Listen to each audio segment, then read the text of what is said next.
Hello, it's Cate Stillman, and welcome back to the Yogahealer podcast. And in this next series, I'm doing a series on Ayurveda. Just what is Ayurveda? What is Vata dosha? What is Pitta dosha? What is Kapha dosha? What is the Ayurvedic diet? Can you lose weight with Ayurveda? So for those just tuning in, welcome to the show. And for those who've been around, we're doing these series in 2020. We're doing these series on just specific to topics. Last month, the topic was on stress. So if you missed the stress episodes, please go back and listen. There's a ton of hardcore Ayurveda packed in there. I'd say actually it's more of an advanced series, whereas this month of Ayurveda is a little bit more on the beginner series. But those who love Ayurveda will love just tuning in and just being either reminded or even disagreeing with me. I was raised on debate. I was raised by a father who always played the devil's advocate, and there's something about testing our own thinking. So for those who are more advanced, just ask yourself, how would you define Ayurveda? What is it? What are the benefits of Ayurveda? Is it really effective? What is the translation of Ayurveda? So that's what we're going to get into today. We'll also talk a little bit about Ayurveda quizzes before we go into the doshas in the next few episodes, so that if you haven't taken a few Ayurvedic dosha quizzes, I'll give you some links in this episode so that you can do that before listening to, into the details of Vata and Pitta and Kapha. All right, so without further ado, what is Ayurveda?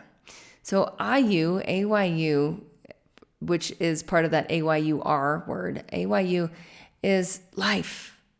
It's like when you think of biology, it's that bio part. The logi, or the study of, is the Veda part. And the Veda, when we look at the word Veda and the word Vedas, it's this deep study in all aspects. So it's looking from a holism. Whereas if we look at biology and chemistry and, and just how we break down subjects in the West, it's more of like these different segmented parts. Whereas in Ayurveda, we're looking at the study of life as a whole. We're looking at all of life. We're looking at the history of the cosmos, and we're looking at the cells within us. So the macrocosm and the microcosm. What is this life? So some people will say that word to study is more like science. So some people will say Ayurveda is the science of life.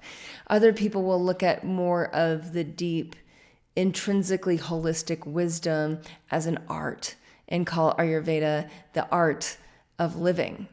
And I think all of these definitions are good and true and useful. We will do a special episode on the history of Ayurveda where I'm going to do an interview in that, where I take in an expert and ask them all these questions. And then in that way, we'll learn a lot of like the nuts and bolts of the history. I'm not an expert in the history of Ayurveda. And what you'll hear from experts within the history of Ayurveda is that it's thousands and thousands of years old. We'll go back into the Rig Veda and talk about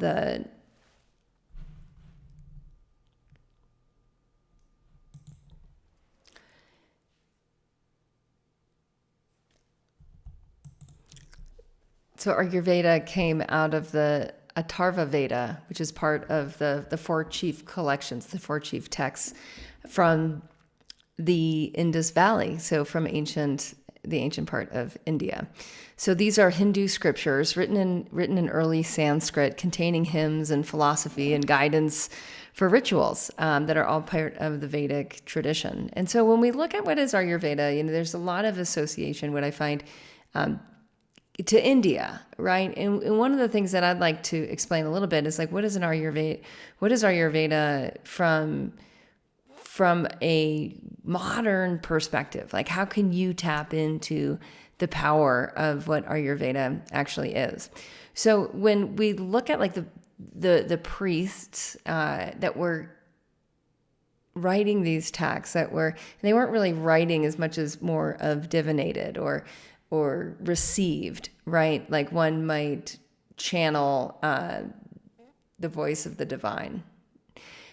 what we find is just an organization of thought over time. And as this thought was organized into, oh my gosh,